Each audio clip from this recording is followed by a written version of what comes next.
G'day, folks.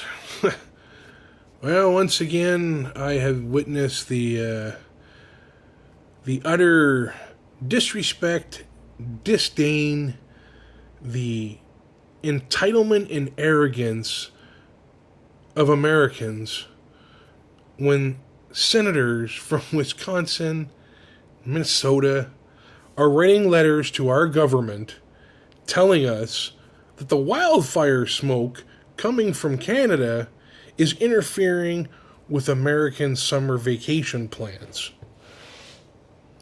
Boo fucking who? Honestly. It is just unbelievable. You know the reason why they had to write a letter and they couldn't actually make a phone call? It's because they have the orange orangutan's dick in their mouth.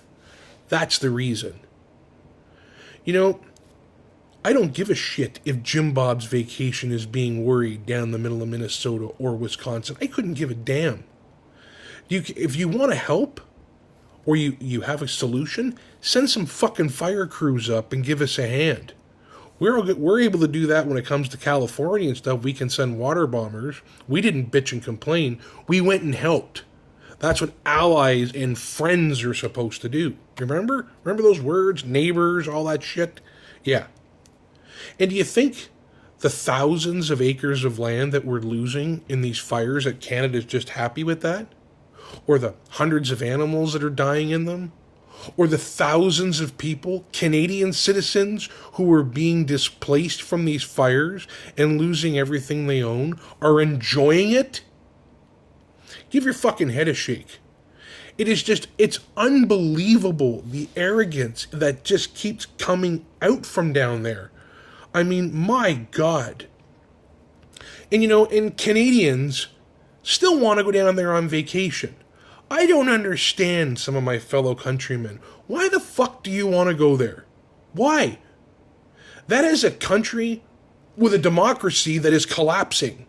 I mean, I don't know how much longer they're going to last, but their democracy is collapsing. Look at that shithole. I mean, 77 million people voted for that fucking idiot. So do you think when Donald Trump comes out of office, if that even happens, that everything is just going to go back to normal, that we'll just do a great big group hug and say, gee, we're sorry about that? No. 77 million Americans agree with what he says. So that hatred and those bonds and that disdain for Canada isn't going to go away when he leaves office. And when Canadians go down on vacation in the U.S., you're just playing into their propaganda. You're giving them a reason. Do you really think that they care when they say, Canadians should come down here, we miss Canadians, you're our buddies? They don't give a shit about us. You know what they care about? The money that they're losing. They care about the money. That's it. They couldn't give a shit about you or any more of us up here. So, use your fucking head, people, and stop going down there. I don't understand. Then if you get stopped at the border, you're going to complain. It is a country we are watching the destruction of a democracy, which is a crazy thing. I mean, they have Gestapo-style police down there now, rounding up citizens. There's no rule of law. I mean, they're now taking the people that are on and rounding them up and putting them in like alligator Alcatraz in the middle of a swamp. Like, they don't care about their own citizens. Do you really think they give a shit about us or your rights when you go down there? No. It's dangerous to go. It's not a spot that anyone should be traveling to. It's a country on the verge of imploding. It's a powder keg. Who knows what's going to happen down there? I mean, they're taking people that are on so they're taking the immigrants and the people who were there, and they're deporting them from the country to other nasty jails in El Salvador and whatnot. They're getting rid of them, and then they're telling the people who need medication, they're on Medicaid, that, well, now you know what? If you want to keep your medication, you have to go work in the fields. I mean, it is just unbelievable. It is just like Nazi Germany.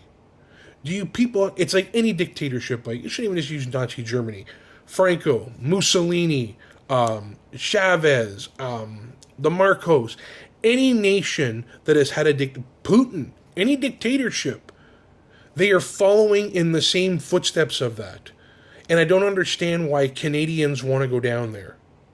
And the other thing I keep hearing from the Americans on the news I keep watching is how they keep saying that Canadians are, oh, they're sad and they're upset and it's the tariffs. We're not sad. We're not upset. We're pissed off. You attacked us for no reason. So when we're not going down there, that's your problem. You voted for this idiot. And then for the ones that didn't vote, you might as well have voted for him. So I don't understand why Canadians want to still travel down there. And then I said, when you hear stupid comments coming from their elected officials about stopping the wildfires, and saying how it's ruining their vacation and not giving a shit about what's going on up here, that just shows the ignorance and the disdain they actually have for Canadians. I guess what are we supposed to do there, Wisconsin? Put like 1,000 fans on the border so it blows the smoke back? How fucking stupid are you people? And I said, I'm so disgusted. And it just shows that entitlement and that arrogance that's always been there, especially when it comes to Canada. And Canadians, why don't you just vacation in your own country? Your dollar is worth $1 here. There is more. You want to go on a beach? You don't have to go to Massachusetts or Maine. You can go to New Brunswick, Nova Scotia. You can go PEI. You can go out to Vancouver, for God's sake. You can go to the Great Lakes. They're great big inland seas. They have a whole bunch of beaches on them too. You can go see them there. Lakes and rivers. There's places in our own country you can be traveling to. Where you don't need your passport. You don't need anything special. You just go. So stay in your own country. We have a lot of beauty here that you can come and see. You don't have to go down there. Come on. This elbows up, never 51. We're all supposed to be sticking it together. It's only going to work if Canadians stay united. And for everyone that goes down there, they use that propaganda and they use those numbers and say, oh, look, the Canadians are still coming here. And it's ridiculous. We have to stick together. That's how it has to be. I don't know. Anyway, for the ones that are, you're right. We are never going to be the 51st state. Elbows up. The Maple Leaf forever. Vacation in your own country. Stay safe, everybody.